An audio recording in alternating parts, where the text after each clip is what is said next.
इस वीडियो से टेंस का मसला जिंदगी भर के लिए हल हो जाएगा और जिसको टेंस आता है उसको पूरी अंग्रेजी लिखनी आती है। आप हाउसवाइफ हैं, आप प्रोफेशनल हैं या किसी भी क्लास के स्टूडेंट हैं, टेंस इससे सीख पाएंगे और करेक्ट अंग्रेजी लिखना सीख पाएंगे। तो चलें स्टार्ट करते हैं। तो मैंने आपके सामने अभी कहानी रखी है बाबा टेंशन की। ये बाबा टेंशन कौन है?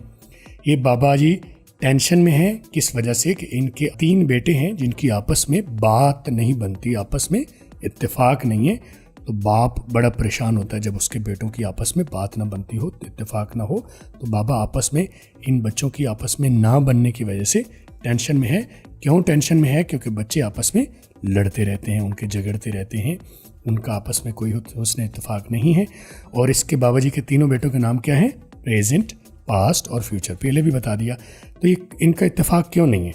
जब प्रेजेंट बोलता है तो वो बोलता है, हूँ। जब पास्ट बोलता है तो वो बोलता है था, थी, थे। जब फ्यूचर बोलता है तो वो बोलता है गा, की, गे। तो बाबा जी परेशान है कि कोई ऐसा तरीका निकल आए कि इनकी आपस में बात एक हो। तो बाबा जी अपने बेटों की बेइत्तेफाकी की वजह से टेंशन में है। इस सारे सबक की PDF किताब का लिंक मैंने नीचे डिस्क्रिप्शन में डाल दिया, वहां से जाके फुल PDF डाउनलोड कर लें। तो इस टेंशन को हम कह सकते हैं कि बाबा टेंस हैं या बाबा टेंशन में है। बाबा टेंस या बाबा टेंशन, समझ गए आप? तो अब आपको पता चला कि टेंस का नाम कहाँ से पड़ा। ये मेरी फर्जी कहानी है, लेकिन सच्चे टेंस आपको सिखा जाएगी। पूरी तरतीब से देखिएगा। आप चाहते हैं मेरी सारी वीडियोस आपको सबसे पहले मिले तो सब्सक्राइब कर लीजिए और बेल को ऑन कर लीजिए। तो बाबा टेंशन में है, इसीलिए उनको हम कह देंगे बाबा टेंस हैं। तो बाबा टेंशन कह लें या बाबा टेंस कह लें। अच्छा जी, बाबा टेंस जब परेशान हैं तो उनको फिर सलाह मशवरा करने के लिए कोई उनको जीनियस आदमी मिल गया, कोई समझदार आदमी मिल गया। तो उनको ये वाले भाई मिले हैं जिनसे उन्होंने मशवरा किया है। तो इन साहब ने उनको मशवरा दिया, बाबा जी ऐसे ऐसे करें, आपके बेटों का मसला हल हो जाएगा, आप भी खुश हो जाएंगे। तो इन साहब ने क्या मशवरा दिया है? शायद आप इन साहब को जानते हो पहले से, कि उनको बेटों के नाम एक वसीयत लिखवा दी है, उनको इकट्ठा बिठा दिया। बाबा जी को बताया है कि बाबा जी अपने बेटों को आपको बुलाएं, उनको इकट्ठा बुलाएं, उन्हें एक वसीयत लिख भी दें और उनको बोल के सुना दें। और साथ ही क्या करें? बेटों की शादियां कर दें। शादियां लेकिन एक ही टाइम पर तीनों को आप ब्याह दें, शादियां कर दें। जाहिर है शादियां हो जाएंगी तो जिम्मेदार हो जाएंगे, फिक्रमंद हो जाएंगे। तो उनकी शादियां करके उनको जनाब उनके अपने घर वाला कर दिया। इस वीडियो पर 5000 लाइक्स होने पर एक स्टूडेंट को मेरा full video course absolutely free मिलेगा। तो लाइक कर लीजिए ताकि आप भी शामिल हो जाएं। अब बात आ जाएगी वसीयत की। तो वसीयत जो की थी, तो बाबा जी ने जो वसीयत की थी उसमें पहली वसीयत क्या थी? अब आपने वसीयत पर गौर करना है तो आपको टेंस की पूरी समझ आ जाएगी। नंबर 1, तीनों भाई अपने हम असर बच्चों यानी कजन्स का एक ही नाम रखेंगे। यानी प्रेजेंट, पास्ट और फ्यूचर के जो पहले बेटे का बच्चा होगा, लड़की होगी या लड़का होगा, उनका नाम ऐसे रखा जाए कि वो एक ही हो। प्रेजेंट के बेटे का बच्चे का नाम भी एक हो, पास्ट का नाम भी वही हो और फ्यूचर के बच्चे का नाम भी वही हो। ये शर्त का पहली शर्त है, यानी वसीयत की पहली शर्त है। आपने ज़हन में रखना है कि जब भी प्रेजेंट, पास्ट या फ्यूचर का पहला बच्चा होगा तो उसको हम क्या नाम रखेंगे? एक ही नाम रखेंगे। वसीयत की दूसरी जो शर्त है वो है तीनों भाई हम असर कजन्स को एक ही स्कूल में भेजेंगे। ये फिलहाल मैंने ग्रे कर दिया है, बता दिया आपको, लेकिन इस पर अभी आपको ध्यान देने की ज़रूरत नहीं। जब स्कूल भेजने की बारी आएगी तो इसके ऊपर बात करेंगे। अभी पहली शर्त पर नज़र रखें कि तीनों भाई हमें अपने हम असर बच्चों यानी कजन्स का प्रेजेंट, पास्ट और फ्यूचर के पहले बच्चे का नाम एक ही रखेंगे। अच्छा जी, शर्त नंबर 3 है अगले पैदा होने वाले बच्चों पर भी पहली 2 शराइत पूरी होंगी, यानी उनके नाम एक ही रखे जाएंगे। लेकिन वो वाले नाम नहीं रखे जाएंगे जो पहले के रख लिए। अगले बच्चों का नाम अलग रखा जाएगा, लेकिन कजन्स का आपस में नाम एक ही रखा जाएगा। यानी पहली 2 शराइत उनके ऊपर पूरी की जाएंगी, मगर उन्हें अलग स्कूल में भेजा जाएगा। जो दूसरी शर्त थी, उन्हें स्कूल में एक ही स्कूल में भेजा जाएगा, इनको भी एक ही स्कूल में भेजा जाएगा, लेकिन ये वो स्कूल नहीं है जिसमें पहले 2 बच्चे गए हैं। राइट? अभी ज़्यादा फिक्र करने की ज़रूरत नहीं है, बस आप ये ज़हन में रखें कि पहले जो तीनों कजन्स हैं उनका नाम एक रखा जाएगा। तो इस शर्त के मुताबिक क्या हुआ? कुछ वक्त गुजरा तो इनमें से प्रेजेंट के पहला बच्चा पैदा हुआ, तो उसने क्या नाम रखना है आप खुद से रख लेगा या आपस में भाइयों से मशवरा करेगा। उसे वसीयत जब याद आएगी कि अगर मैं अपनी मर्जी से नाम रख लूँगा तो बाकी मेरे भाई हो सकता है उसके मुताबिक अग्री ना हो तो इसे जाना पड़ेगा अपने बाकी भाइयों के पास और डिस्कस करेंगे, मशवरा करेंगे और आपस में मिल के तीनों भाई प्रेजेंट, पास्ट और फ्यूचर, चाहे आपस में नहीं बनती बाकी मामलात में, लेकिन वसीयत तो पूरी करनी है, तो उसके मुताबिक तीनों भाई मिल के बच्चे का नाम डिफ़ाइन करेंगे, रखेंगे, ताकि प्रेजेंट अपने बच्चे का नाम वो रख ले, जब पास्ट के बच्चे का नाम पैदा होगा तो वो भी वही नाम रखेंगे, फ्यूचर भी वही नाम रखेंगे। तो ये नाम पहले ही बच्चे की पैदाइश पर तय हो गया है, इंडेफिनिट। तो प्रेजेंट, पास्ट और फ्यूचर तीनों भाइयों ने आपस में, बाकी नहीं बनती, बाकी लड़ाइयाँ झगड़े हैं, लेकिन नाम के ऊपर क्योंकि वसीयत पूरी करनी है, आपस में मिल बैठ के उन्होंने नाम तय कर लिया, पहले बच्चे का नाम इंडेफिनिट रखा जाएगा। जब पास्ट के यहाँ बचा हुआ तो नाम क्योंकि पहले प्लान हो चुका है, पहले कज़न, ये पहले बच्चे का नाम इंडेफिनिट रखा जाएगा, फ्यूचर भी अपने पहले बच्चे का नाम इंडेफिनिट रखा जाएगा। तो आपके कितने हो गए प्रेजेंट के टोटल कितने, आप टेंस के कितने बेटे हैं, प्रेजेंट, पास्ट और फ्यूचर। तो टेंस साहब के पहला पोता हो गया इंडेफिनिट। तो अब आप साथ साथ गौर से समझते भी जाएं, आगे आपका क्विज़ भी होना है, जिसमें क्विज़ को सही जवाब देने पर आपको बड़ा डिस्काउंट भी मिलेगा हमारे वीडियो कोर्स के ऊपर। तो गौर से देखिए, तो टेंस के कितने बेटे हैं, 3। कौन से, प्रेजेंट, पास्ट और फ्यूचर। तो टेंस के कितने पोते अभी तक हो गए हैं, प्रेजेंट का बेटा इंडेफिनिट, पास्ट का बेटा इंडेफिनिट और फ्यूचर हुआ बेटा इंडेफिनिट। तो टेंस के कितने पोते हो गए अभी तक, 3। इंडेफिनिट, प्रेजेंट का बेटा इंडेफिनिट, पास्ट का बेटा इंडेफिनिट और फ्यूचर का बेटा इंडेफिनिट। टेंस के हर बेटे से पहला पोता हो गया, ठीक है। कुछ अरसे बाद प्रेजेंट के यहाँ फिर बच्चा पैदा हुआ है, तो क्या करेगा, बच्चा पैदा हुआ है तो प्रेजेंट या पास्ट के यहाँ किसी में से भी कोई बच्चा पैदा हुआ है तो क्या करेगा, हस्बे मामूल वो फिर आपस में भाई मिलेंगे और मिल के नेम तय करेंगे कि ऐसा नाम रखा जाए जो प्रेजेंट, पास्ट और फ्यूचर तीनों आपस में मिल के रह सकें। तो प्रेजेंट क्योंकि इनका बड़ा भाई है, उनके यहाँ दूसरा बच्चा पैदा हुआ है, तो उसका नाम मिल के तय करके डिसाइड कर दिया है वसीयत के मुताबिक कंटिन्यूस। तो इसका नाम कंटिन्यूस रख दिया है। जब पास्ट के यहाँ बेटा पैदा होगा तो उसका नाम भी कंटिन्यूस रखा जाएगा, जब फ्यूचर के नाम बेटा पैदा होगा तो उसका नाम भी कंटिन्यूस भी रखा जाएगा। तो अब तक क्या हो गया, टेंस के कितने पोते हो गए, टेंस के टोटल बेटे वही हैं, प्रेजेंट, पास्ट और फ्यूचर। टेंस बेटे 3 ही हैं, लेकिन पोते कितने हो गए, 3 पहले थे इंडेफिनिट के और 3 अब 2 और हो गए कंटिन्यूस। तो टोटल टेंस के कितने पोते अभी तक हो गए, 6 पोते हो गए। इंडेफिनिट 3 इंडेफिनिट और 3 कंटिन्यूस, टोटल 6 पोते हो गए।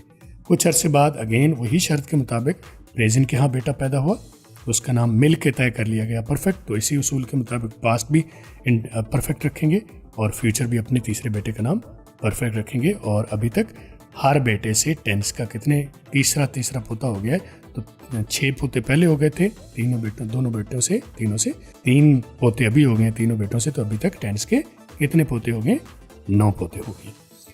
तो इतना सारा कुछ करने के बावजूद जब उन्होंने देखा आपस में मिल के अगले बच्चे की जब सोच पड़े, उनको सोचने लगे कि क्या नाम रखें, कि ऐसा क्या हुआ है, हम गौर व खौज तो करें, नाम तो हम रखे जा रहे हैं, ऐसा क्या हुआ है कि हमारे बाबा जी ने, हमारे बाप ने हमारे साथ ऐसा क्या कानून लड़ाया है कि हमें उसने आपस में नाम तो रखवाए हैं, लेकिन नाम रखवाने का मकसद और क्या था।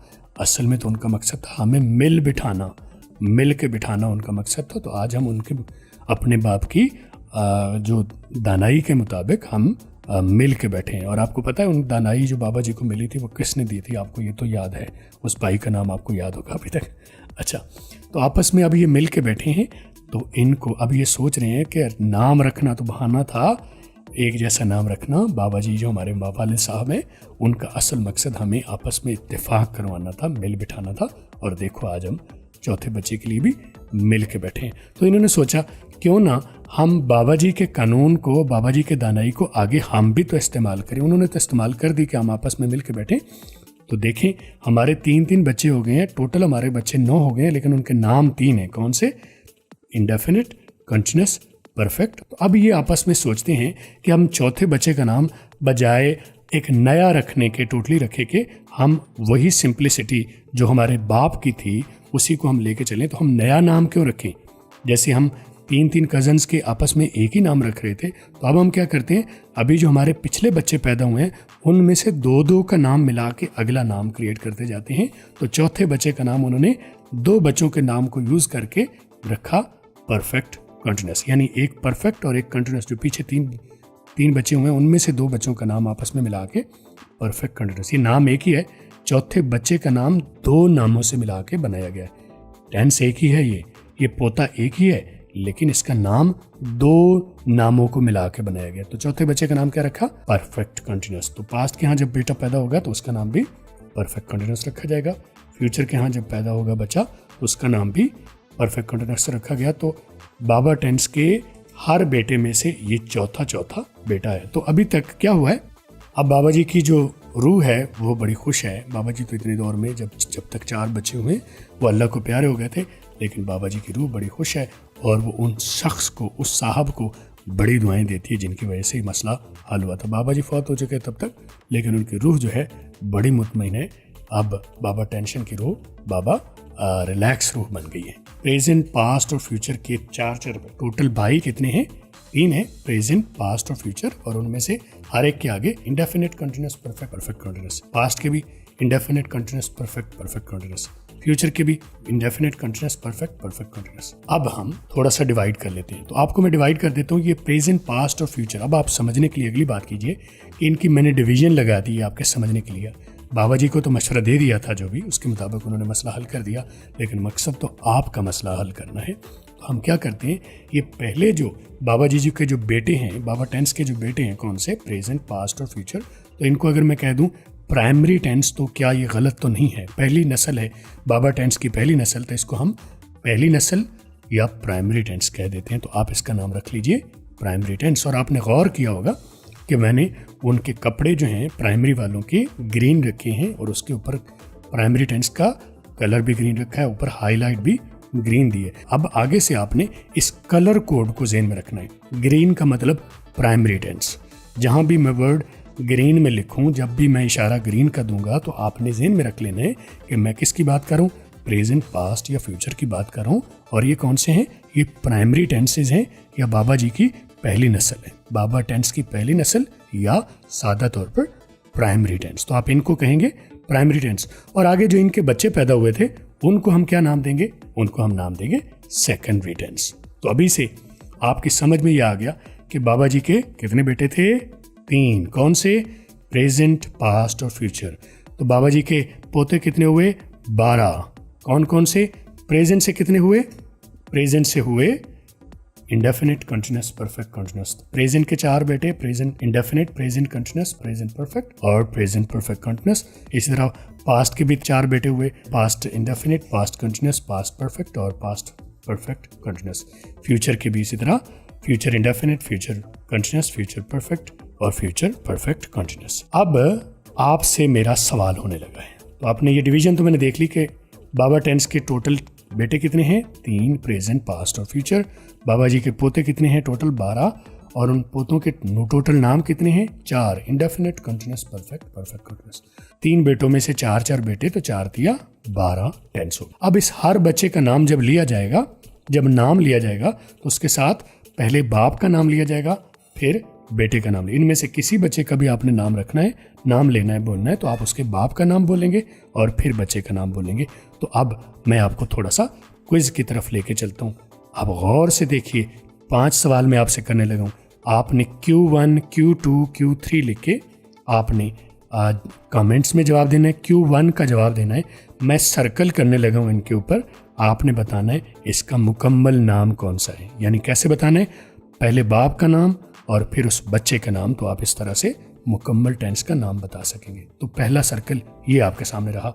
आपने बताना है ये वाले टेंस का नाम क्या है। मैं आपके सामने काउंटिंग करता हूँ, आपने बताना है टेंस। आप कमेंट में बताइए, Q1 लिख के आप बताइए टेंस का नाम।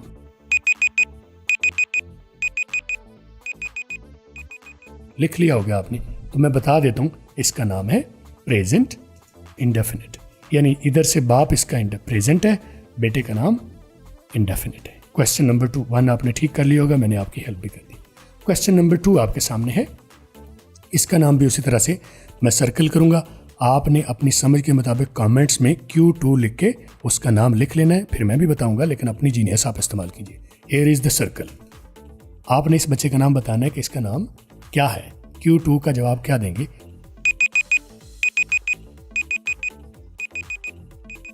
तो इसका नाम क्या बनता है? इधर से क्या बनेगा? पास्ट, और इधर से क्या है? परफेक्ट। सीधा सीधा। तो इस टेंस का नाम क्या बनेगा? Past perfect. Here is the question number 3। Question number 3 लिखिए और मैं सर्कल करने लगा हूं। आप इसका जवाब पहले कमेंट में लिख लीजिए, फिर मैं जवाब देता हूं। Here is the question. ठीक है, PO3 का क्या जवाब है?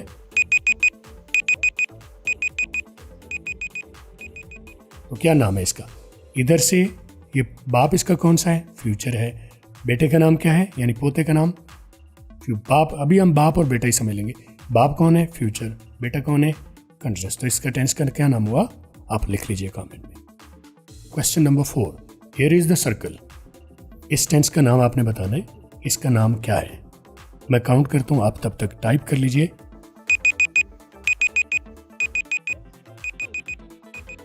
तो जवाब दे देता हूं। बाप इसका कौन है? फ्यूचर है। बेटे का नाम क्या है?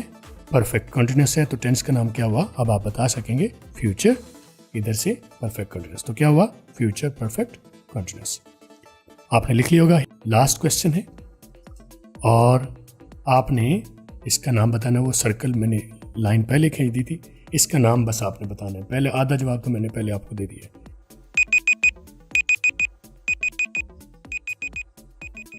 जवाब कमेंट में डाल लीजिए, मैं इसका बता देता हूँ। ये है पास्ट और इंडेफिनिट। Past indefinite. तो मैंने 5 सवाल आपको कर दिए। मुझे उम्मीद है आपको सारे जो मैंने कहानी बताई है, नाम कैसे पढ़े हैं, बाप कौन है, बाबा टेंस कौन है, बेटों के नाम क्या हैं, रिपीट कर देता हूँ, रिकैप कर देता हूँ कि टोटल कितने हैं। बाबा जी के बेटे हैं, टोटल कितने, यहाँ से कर लेते हैं कि बाबा टेंस के बेटे कितने हैं? Present, past, future. इनको हम ग्रीन कलर से हाईलाइट करेंगे और इनको हम क्या नाम दे रहे हैं? प्राइमरी टेंस दे रहे हैं। बाबा टेंस के पोते कितने हैं? 12 पोते हैं। उनके नाम टोटल कितने हैं? 4। इंडेफिनिट, कंटिन्यूअस, परफेक्ट और परफेक्ट कंटिन्यूअस। और ये प्रेजेंट के 4 बेटे हैं, पास्ट के 4 बेटे हैं और फ्यूचर के 4 बेटे हैं। जब भी किसी सेकेंडरी टेंस का नाम बोला जाएगा तो ज़रूरी है कि उसके साथ उसके बाप का नाम भी बोला जाए। जैसे हमारे यहाँ नेमिंग स्कीम होती है हमारी फैमिलीज़ में भी कि बच्चे के साथ बाप का नाम भी बोला जाता है। तो जब भी आप किसी सेकेंडरी टेंस का नाम बोलेंगे तो आप उसके साथ बाप का नाम पहले बोलेंगे। हमारे यहाँ तो अली, उस्मान, ठीक है, अली, असगर, असगर का बेटा अली, पहले बच्चे का नाम बोला जाता है और बाद में बाप का नाम बोला जाता है। लेकिन टेंसेस में पहले बाप का नाम बोलेंगे फिर बेटे का नाम बोलेंगे। यानी past perfect continuous, future continuous, future continuous, present perfect, past indefinite, ठीक है, फ्यूचर कंटिन्यूअस, प्रेजेंट परफेक्ट। इस तरह से आप इसके नाम करेंगे। तो इस अगली वीडियो में हम टेंसेस की पहचान सीखते हैं, प्राइमरी की और सेकेंडरी की। वीडियो क्लिक कर लें।